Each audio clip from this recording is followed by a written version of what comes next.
number, she says, bigger than 5, smaller than 7, and there are enough real reasons to worry about Ronald Reagan without bringing in imaginary ones.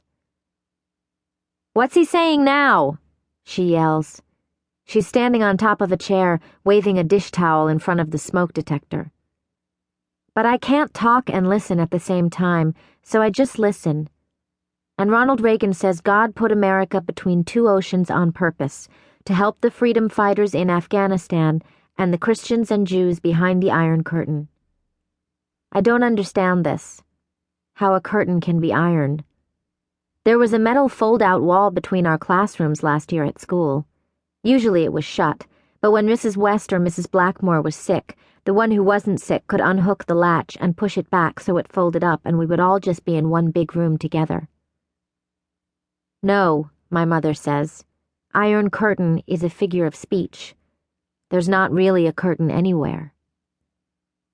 She brings the grilled cheese sandwiches out on a plate, burned on the edges but still okay to eat, one of her long red hairs in the melted cheese of mine. Sorry, she says, picking it out. "It won't kill you." Ronald Reagan says he wants everyone to begin this crusade joined together in a moment of silence. And really, he means praying to God. The people in cowboy hats take them off and bow their heads, but my mother keeps eating her sandwich. She doesn't like Ronald Reagan because she thinks he'll get us all blown up with nuclear bombs. She says all somebody has to do is get mad and push a button, and we'll all be dead within half an hour. All the houses melted, the whales cooked in the sea, and Eileen can think she'll hear angels singing all she wants, but really she won't be able to hear a damn thing because she'll be just as dead as everybody else. She says she used to not worry so much about things like this, but now she has me, and the idea of somebody pushing this button makes her crazy, makes her scared when she hears even an airplane in the sky. I tell her if we had half an hour, we could go downstairs the way we do when the tornado sirens go off. We don't have our own basement, but there's a storage space underneath our apartment building, and my mother has a key. There would even be enough time to go outside and wave people down on the highway, tell them they better get inside. I would stay outside until I could see the missiles, and then I would run back and have my mother shut the door behind me. My mother says, "No, Evelyn. It wouldn't work like that. A nuclear bomb would blow up the basement, too. Just one bomb in Wichita or even Kansas City would be enough to get us, even all the way out here.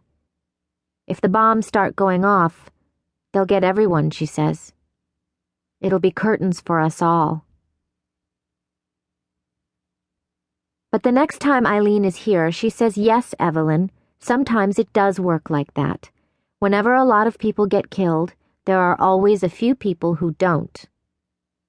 We are sitting at the kitchen table, Eileen and I, eating the barbecued ribs she brought with her from Wichita. She says when she was a little girl in Alabama, a tornado came, and her family lived while other families died.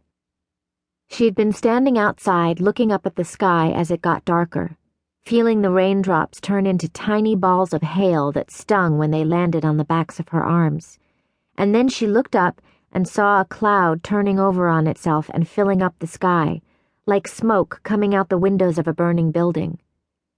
And then a man not wearing any shoes blew right past her, his feet not touching the ground, his legs moving like he was riding a bicycle.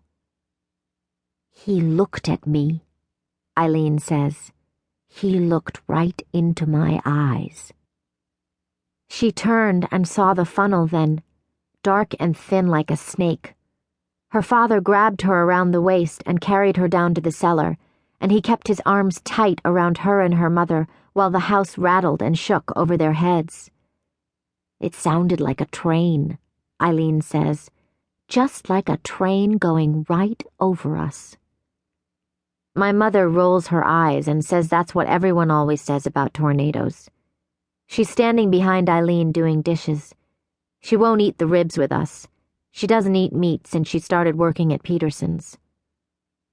Eileen says maybe because that's exactly what tornadoes sound like, and when it was over, she and her father and mother came out to nothing but quiet, and already the sun was shining through the clouds. The air was pale green, she says. The color